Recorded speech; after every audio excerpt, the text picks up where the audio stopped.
Hello and welcome to Ask Bellco, the show that answers your financial questions. To have your questions answered on the show, just send them to us on social media using that hashtag AskBellco. This month, we'll be answering one of our most frequently asked questions: which makes more sense, leasing or purchasing a vehicle?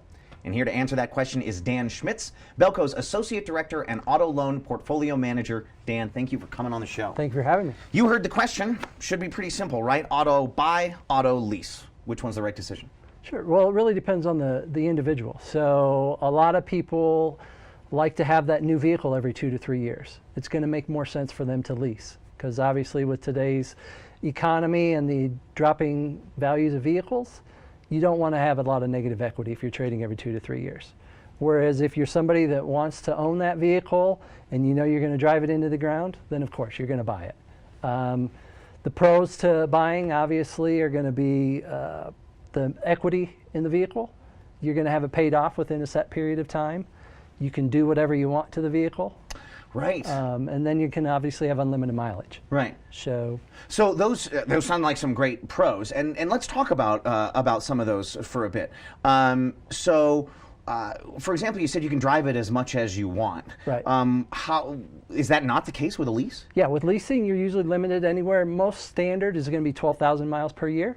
You can go up to 15,000 if you choose. But that's not a cross-country trip, right? Correct. That's town driving. That's city driving, That's right? town driving pretty much annually. Yep. Okay. Well, then, what are the cons to buying? And we've heard some of the pros, and they sound like some pretty great pros. But there's got to be a downside, right? The cons to buying would be if you're going to look to trade in that vehicle. Let's say you buy it, you really love it, but 2 years down the road now you find out you don't like it.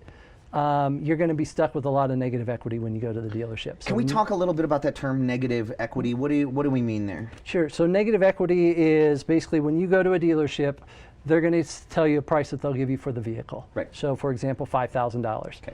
You're going to have your lender that's going to say, well, wait a minute, you owe me $10,000. So that's the negative equity, the $10,000 minus the $5,000. So when you owe more than they're willing to pay for. You're underwater on the car. Exactly. Basically. Yeah. Yep. Okay.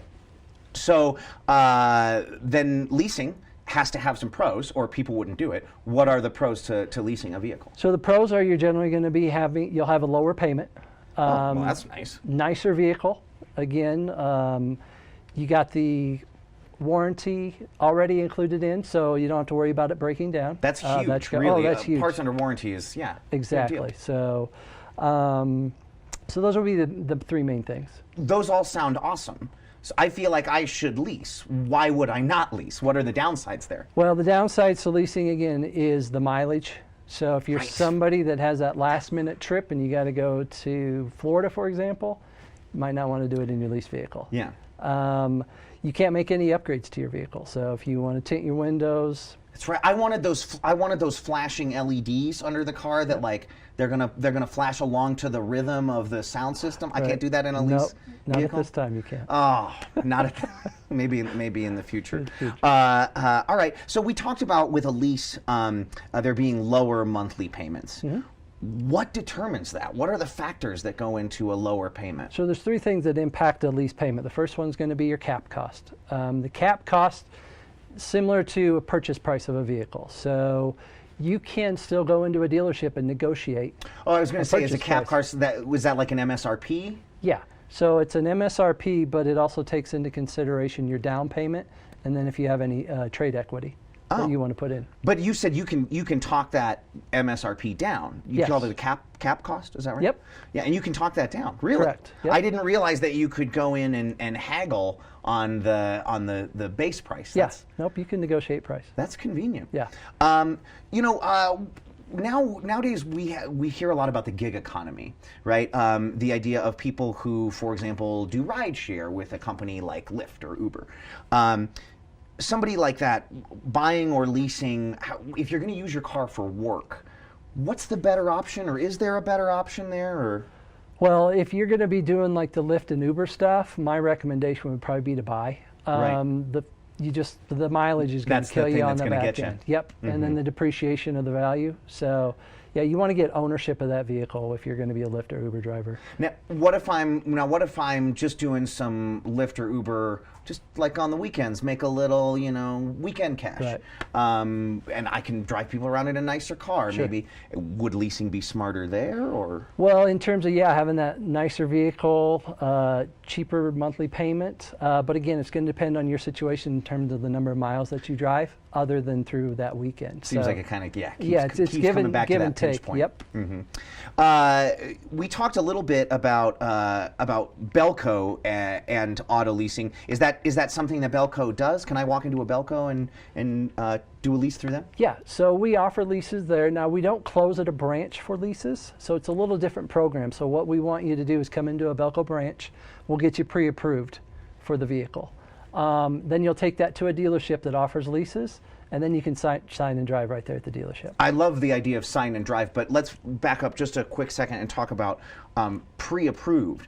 So you hear these horror stories all the time of people who go into a dealership to buy a car and they're there for 5 hours or 7 hours or whatever, and the mountains of paperwork and getting approved. You're saying that I could go to a Bellco before I even set foot on a lot and already have my auto loan or my lease. Exactly. So you're half of the battle's right there. So usually you can negotiate on price of the vehicle and then financing on the back end. Right. If you go in there already knowing that you're pre-approved financing wise, now you can work with them on the pricing. And it kind of seems like you almost have maybe more leverage in that negotiation. You do. Because you're already pre-approved. You know where the financing's coming from.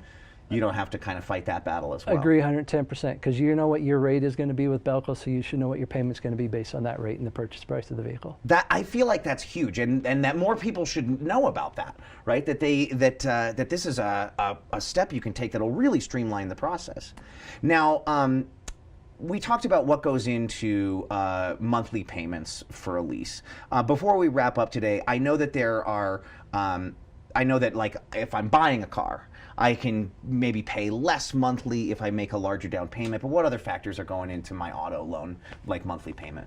So the monthly payment within the auto, just like you said, the down payment, obviously the purchase price of the vehicle, and then equity. You could have positive equity or negative trade equity. We talked a little bit about that before. Yep. And then your interest rate, and then obviously any add-on products, which is going to be like your gap warranty, payment protection.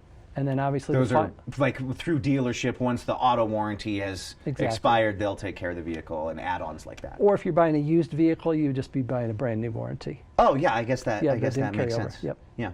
I feel like I have learned a whole lot about leasing versus buying, and it seems like the option is, like you said at the beginning, really up to the individual. Any final thoughts that you want to share with us about leasing versus buying One other thing we want to talk about with leases is obviously the sales tax piece. So when we're talking about buying a vehicle, you're paying sales tax based on that full purchase price. I hadn't even thought of that. With leasing, it's different. You're just paying a monthly based on what that depreciation, what the residual value that we talked about versus the cap cost. Right. So that difference, we factor in what a tax payment would be on that. So you're paying that sales tax every month. Whereas again, with the vehicle, you're paying all of that up front. Right. With the lease, it's month over month. It's month over month, but that's added into your monthly. That's added into the payment. Lease, right? Correct. But it's still, like you said, leasing a vehicle is usually a lower payment, even with that factored in, right? Oh, exactly. Yeah. So it seems once again like there are reasons to do both. Exactly. Depending again if you choose to want to have that full ownership at the end, or if you want to be driving the latest and greatest and trade up every 2 years, then leasing's right for you. They both sound fantastic. So I guess whichever sounds fantastic to you, swing into Bellco and talk to Dan or any of the auto finance specialists. Yep. And it seems like you'll be able to help them out. We will. Thank you. Thank you so much for coming on the Appreciate show. your time. Really appreciate you coming on. Well, thank you for tuning in. Next month, we'll be discussing home equity loans and lines of credit. So send us your questions using that hashtag AskBellco on social media, and tune in next month for your answer.